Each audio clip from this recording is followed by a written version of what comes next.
Dear colleagues, let me introduce an article written by associate professors of Khmelnytsky University of Management and Law, named after Leonid Yuskov. Concession as a tool for improving the budget and tax incentives for investment attractiveness of the tourist complex in Ukraine. In the article, the argumentation of the use of concession of historical and architectural objects in Ukraine as a tool for improving the budget and tax incentives for investment attractiveness of the tourist complex has been carried out. Today, the problem of preserving the historical and architectural component of the tourism industry has arisen quite sharply in Ukraine. Since having a rich tourist potential, the Ukrainian economy not only does not use it the full, while not maintain revenues from tourist flows, moreover, objects of historical and architectural heritage every day waiting for financing and repairs are destroyed and lose tourist attractiveness and often simply disappear from the tourist map of Ukraine. Analysis of possible sources of investment in tourist facilities showed that the most optimal is the development of public-private partnership in the tourism sector, namely the concession agreement, which is popular both in Ukraine and abroad. Restoration of abandoned architectural monuments by private investors has a widespread and successful folk practice. For example, the Château de Chantilly, France, owned by the Institut de France under the terms of the concession, is at the disposal of billionaire and philanthropist Karim Eja Khan IV and is open to tourist flows, international events and world championships. Similarly, the royal castle of Chinonse has been privately owned by the Menier family of entrepreneurs since the late 19th century, but is open to the public. The experience of Great Britain, the Czech Republic, and neighboring Poland demonstrates that the concession and the leasing of monuments are perceived and popularized. There are dozens of Polish examples where the castle used as a hotel, museum, nature reserve, and restaurant.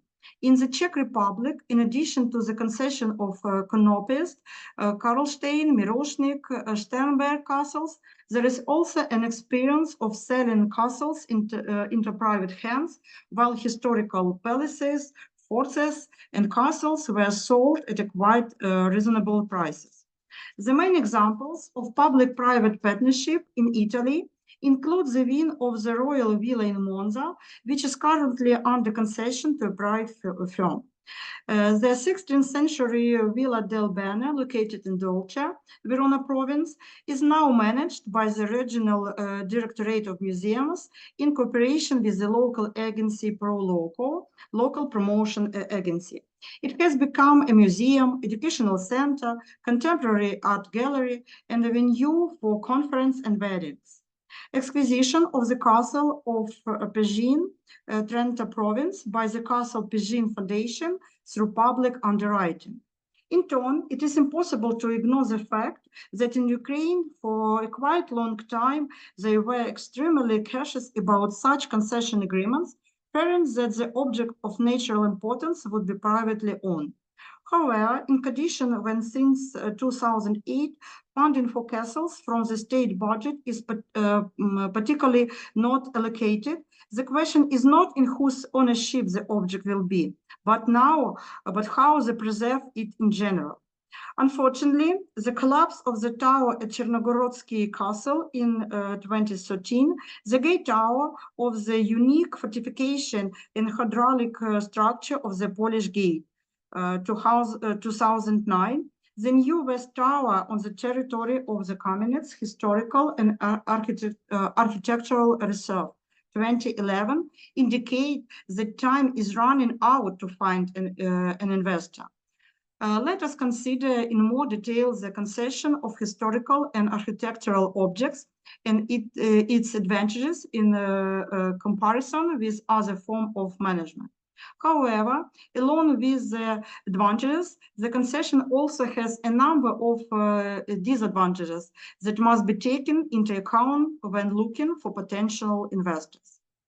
A scientific approach to budgetary and tax incentives for investment attractiveness of tourist facilities has been formed using an optimization model for calculating concession payments, which ensures that the flexibility of incentives takes into account the interests of investors based on indicators for assessing the effectiveness of an investment project with a simultaneous focus on maximizing budget revenues.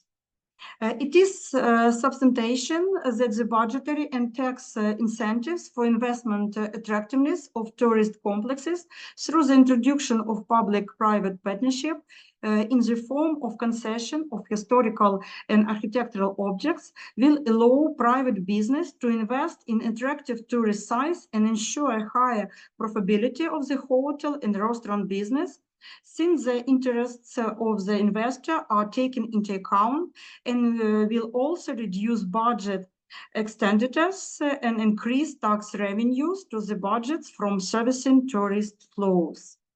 The analysis of search for alternative options for budgetary and tax incentives for investment attractiveness of historical and architectural objects is their transfer to concession.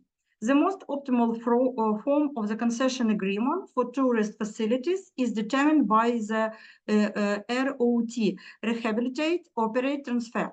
However, the current methods of calculating concession payments allow possible neglect of the interests of the state or the investor.